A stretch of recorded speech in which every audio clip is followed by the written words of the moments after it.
आज बात हो रही है मनीषा, हमारे देश की बेटी की। हमारे देश की एक ही बेटी नहीं है मनीषा, हमारे देश की बहुत सारी बेटियां हैं जो आज भी जीवित है और जो मर चुकी है। निर्भया, ज्योति, ऐसे बहुत सारे नाम हैं, गुड़िया, हर जगह से बहुत सारी छोटी छोटी बेटियां, बड़ी बड़ी बेटियां। हमारे देश में कहा जाता है कि हमारे देश की बेटियां छोटे छोटे कपड़े पहन के उकसाती हैं। उस 3 महीने बच्ची की क्या गलती थी? उस 6 महीने की बच्ची की क्या गलती थी? उस 9 महीने की बच्ची की क्या गलती थी? क्या उसने भी उकसाया था अपने घर के अंदर या घर से बाहर जाके? किसको उकसाया था? यहाँ पे ये बच्ची क्या करने जा रही थी? तरह तरह की बातें हो रही हैं मनीषा को लेके। हम एक बात को लेके बात नहीं कर सकते हैं मनीषा के केस में, क्योंकि पुलिस कभी कुछ कह रही है, कभी कुछ कह रही है। लेकिन कहीं ना कहीं जब परिवारजन बाहर निकल के आएगा, जब पोस्टमार्टम रिपोर्ट बाहर निकल के आएगी, तब पता चलेगा कि असलियत में बात क्या थी। क्योंकि पुलिस जो कह रही है वो बहुत ही अलग बात कह रही है, और जो उसके साथ हुआ, जो कहा जा रहा है, उसकी बच्चेदानी निकाल दी गई है, दोनों किडनी निकाल दी गई है, 90% गला काट दिया गया है। लेकिन कहा जा रहा है कि जानवरों ने उसके साथ किया है, उसके फेस को कुचल के तेजाब डाला गया है। ऐसी बहुत सारी बातें निकल के आ रही है। ये मैं नहीं कह रही हूँ, ये मीडिया कह रही है। और ये भी कहा जा रहा है कि सुसाइड नोट भी मिला है। किस पे जाके हम विश्वास करें, हमें नहीं पता। लेकिन मैं एक बात कहूंगी, यहां पे हमारी देश की बेटी के साथ कुछ तो हुआ है। मैं भी आपकी ही देश की बेटी हूं, मैं भी इस देश की बेटी लक्ष्मी हूं। निर्भया कांड हुआ था, गुड़िया के साथ हुआ था, सब लोग। अब से कुछ समय पहले की तो बात है, जब डॉक्टर के साथ हुआ था, कोलकाता की बेटी थी, उसके लिए भी तो कैंडल मार्च किया गया था। क्या हुआ अभी तक? कुछ आया उस पे? 4 साल के बाद निर्भया कांड के लिए फांसी की सजा दी गई, फिर भी देश में कोई डर नहीं, क्योंकि 4 साल, उस 4 साल में छोटी छोटी बच्चियों पे अटैक हुए।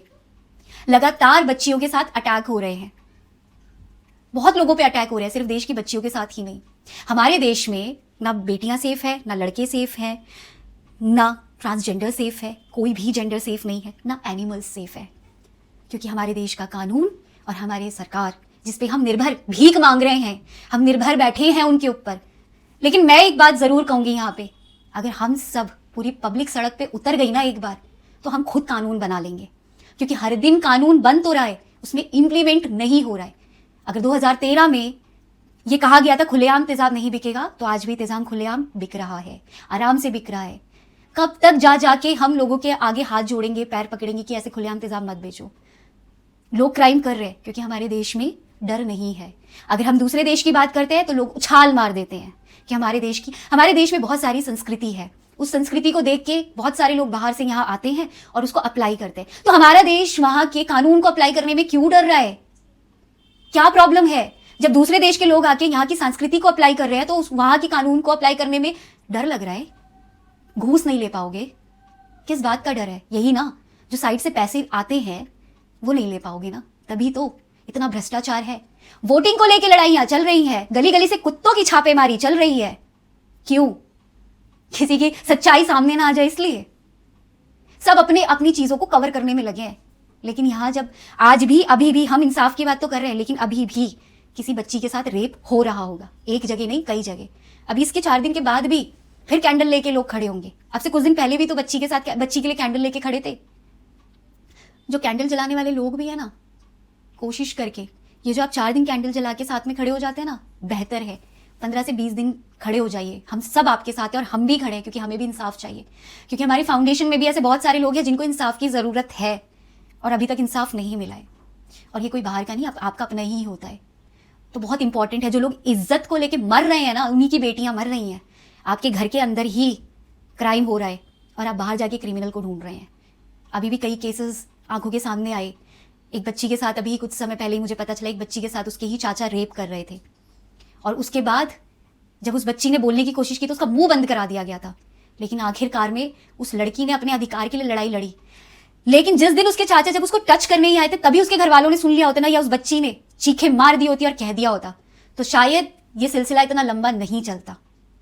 ऐसे बहुत सारे केस हैं दोस्तों, बहुत कुछ होता है। सोशल मीडिया में किसी को ट्रोल करने की जगह ना, सच की तरफ कदम उठाइए और सोशल मीडिया को सही ढंग से इस्तेमाल करिए। गाली गलौज की वीडियो बहुत चलती है। अभी भी मैं ये वीडियो डालूंगी ना, ये पोस्ट डालूंगी, इतनी ना शेयर होंगी ना इस पर कोई बात होगी। बस चंद लोग कमेंट करेंगे, RIP thank you so much आपका सपोर्ट। वो लोग क्योंकि अवेयर है, वो लोग बहुत सपोर्टिव है, इसलिए वो कमेंट करें। लेकिन उसमें कई लोग ऐसे भी होंगे जो लोग पता है क्या कहेंगे, ईद मुबारक हो। लोगों को मेरी इन्हीं पोस्टों से ही ज़्यादा लगाव है, इन्हीं सब चीज़ों में बैठे हुए। ये वो लोग हैं जो आगे चल के अपने घर की बेटी का रेप करते हुए मिलेंगे, ये वही लोग हैं। तो यही मेरी अपील है आप लोगों से, रिक्वेस्ट करती हूँ कि प्लीज़ अवेयर रहिए, सेफ रहिए, जहाँ पे भी निकलिए ध्यान से निकलिए। क्योंकि मैं यही कह सकती हूँ, अपने कानून पे तो भरोसा करिए ही मत। जिस दिन अपने देश में एक सही तरीके का कानून आ जाएगा, उस दिन ये हाथ ऐसे जुड़ना बंद हो जाएंगे और हाथ में कैंडल लेना हम बंद कर देंगे। जय हिंद, जय भारत।